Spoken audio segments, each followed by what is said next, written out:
नमस्कार दोस्तों, आज एक बार फिर आप लोगों के बीच में उपस्थित हुआ हूं कुंडली के बारे में कुछ विशेष बातें लेकर के। अक्सर जब हम कहीं अपनी कुंडली दिखाते हैं तो एक चीज़ें सामने अक्सर आती हैं कि आपकी कुंडली में यह योग बन रहा है जिससे आप अपने जीवन में सुख प्राप्त करेंगे, सफलताएं पाएंगे और आपकी मर्जी के मुताबिक आपका जीवन चलेगा। और अच्छाइयों के साथ बुराइयां भी हमेशा साथ होती हैं। और कभी कभी यह भी सुनने को आता है कि आपकी कुंडली में यह दोष है जिसका आपको उपाय करना है, नहीं तो आप परेशान रहेंगे। तो पिछले बार हमने एक वीडियो बनाया था जिसमें योग के बारे में, जो शुभ योग हैं, जो शुभ युति बनी होती है ग्रहों की, उसके बारे में बताया था। तो आज आप लोगों के बीच में जो अशुभ युतियां हमारी कुंडली में बनती हैं, जो दोष होते हैं जिनसे हमें परेशानियों का सामना करना पड़ता है, उन दोषों के बारे में आज मैं आप लोगों के बीच में बात करूंगा। तो आप लोग वीडियो को आखिरी तक देखिए ताकि आप अपनी कुंडली से खुद जो है मिला सकें कि क्या आपकी कुंडली में भी यह दोष है, और अगर है तो इसका उपाय क्या है। क्योंकि इस कुंडली में हम आपको दोषों के बारे में परिचित कराएंगे और उनके उपाय भी बताएंगे, उनका मंत्र क्या है वो बताएंगे, उनका जप क्या है वह बताएंगे और दान क्या देना है वो बताएंगे। तो आप लोग वीडियो को बिना स्किप किए हुए आखिरी तक देखिए तो आपको ये सारी जानकारी इसी वीडियो के माध्यम से मिल जाएगी, आपको कहीं और जाना नहीं पड़ेगा। तो चलिए आते हैं, देखते हैं कि कौन कौन सा दोष जो है हमारी कुंडली में बनता है। तो देखिए, पहले दोषों की गणना कर लेते हैं। नीच दोष, अस्त दोष, केमद्रुम दोष, इसको योग और दोष दोनों कहते हैं। वैसे हम किसी भी दोष या योग को योग कहें या दोष कहें, दो ग्रहों की युति को अगर वह अच्छा फल दे तो योग कहते हैं, अगर बुरा फल दे तो दोष कहते हैं।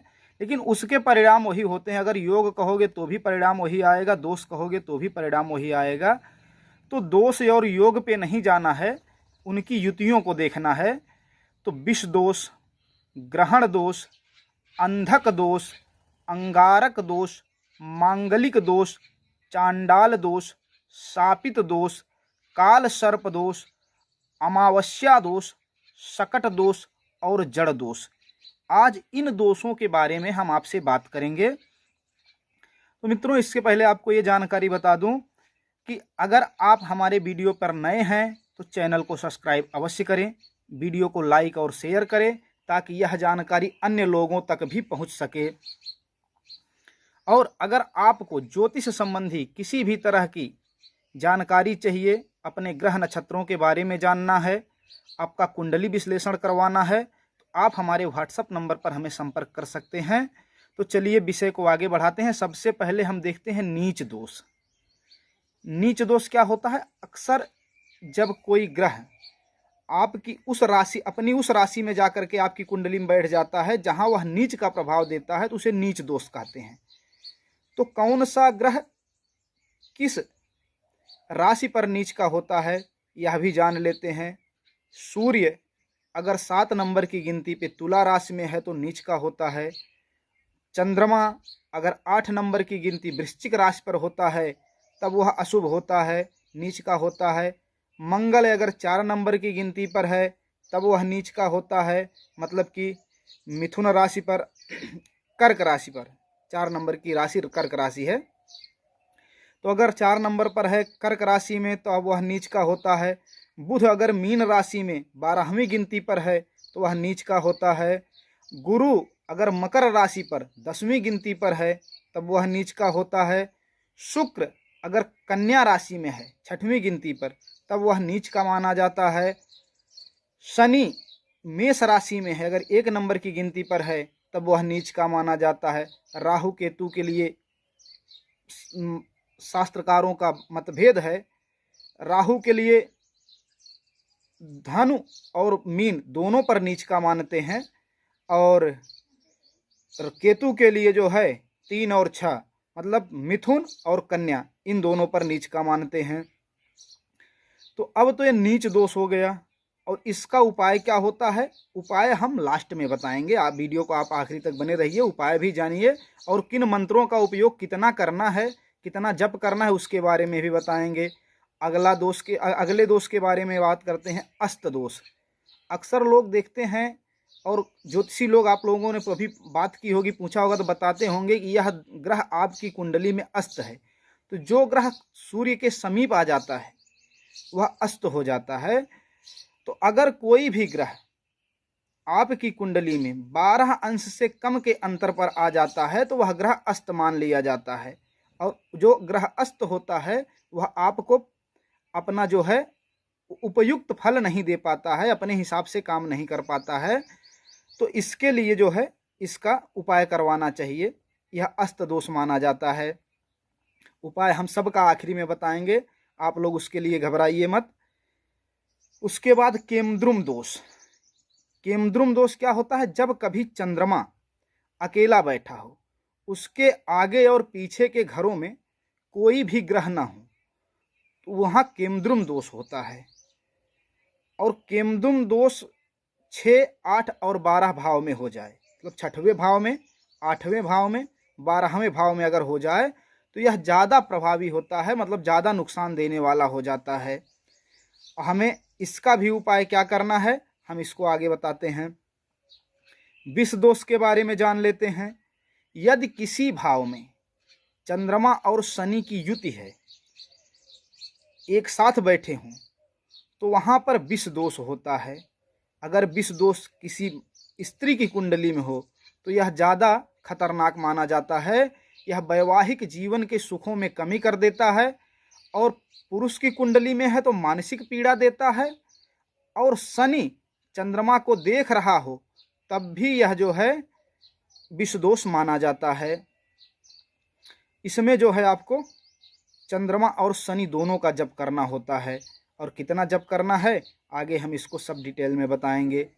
उसके बाद आता है ग्रहण दोष। ग्रहण दोष में क्या होता है, अगर सूर्य या चंद्रमा के साथ राहु या केतु बैठा हो, राहु या केतु के नक्षत्र में सूर्य या चंद्रमा हो, तो वहाँ ग्रहण दोष होता है। और ग्रहण दोष में आदमी जो है हमेशा परेशान रहता है, वह कुछ भी करने जाता है उसका जो है मतलब काम फंसा रहता है, कुछ पूरा नहीं होता है। अब ग्रहण दोष के बाद अंधक दोष। अंधक दोष, जब सूर्य और शनि कुंडली के किसी एक घर में हो, एक साथ हो, युति हो, तो वह मनुष्य जीवन भर संघर्ष करता है, और बिना लक्ष्य के आदमी मतलब कोई भी कार्य करता है उसका लक्ष्य निर्धारित नहीं होता, वह सिर्फ मेहनत करता जाता है, वो अंधकार में अपना काम करता है, उसी को अंधक दोष कहते हैं, जब सूर्य और शनि की युति होती हो तो। उसके बाद अंगारक दोष बहुत ज़्यादा प्रचलित है, अक्सर लोग इसकी चर्चा करते हैं।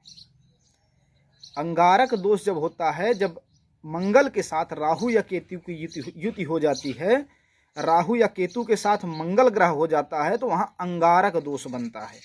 अंगारक योग भी कह सकते हैं, क्योंकि इसके अच्छे परिणाम भी आते हैं, इसमें आदमी धन अच्छा कमाता है।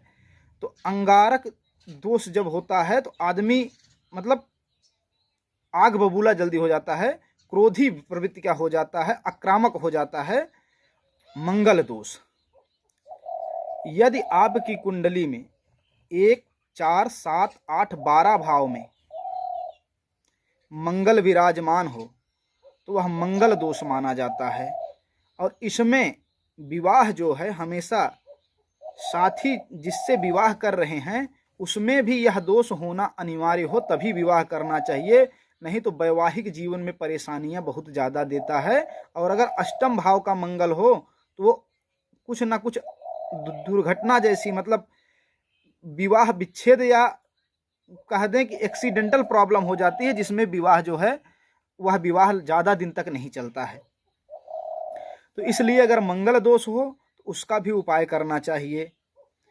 उसके बाद चांडाल दोष, यदि गुरु के साथ राहु या केतु बैठ जाएं, या राहु या केतु में से कोई एक ग्रह गुरु के साथ हो तो वहाँ चांडाल दोष होता है। चांडाल दोष में राहु केतु अपना बुरा प्रभाव गुरु के अंदर डाल देते हैं, जिससे देव गुरु बृहस्पति आपको शुभ फल नहीं दे पाते हैं।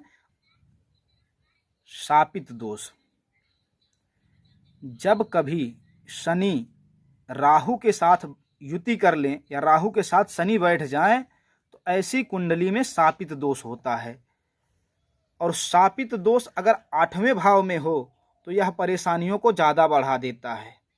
और कभी कभी इस दोष के साथ अगर शुभ ग्रह गुरु या शुक्र भी कमजोर अवस्था में हो, पीड़ित हों, तो यह दोष जो है मनुष्य को लाइलाज बीमारी दे देता है, जिसका इलाज होना मुश्किल हो जाता है। और इसके बाद आता है काल सर्प दोष। यह भी बहुत ज़्यादा प्रचलित है, काल सर्प दोष। काल सर्प दोष के बारे में 2-4 दिन के बाद हम आपको इसी दोष के बारे में एक वीडियो बना के आपके बीच में लाएंगे।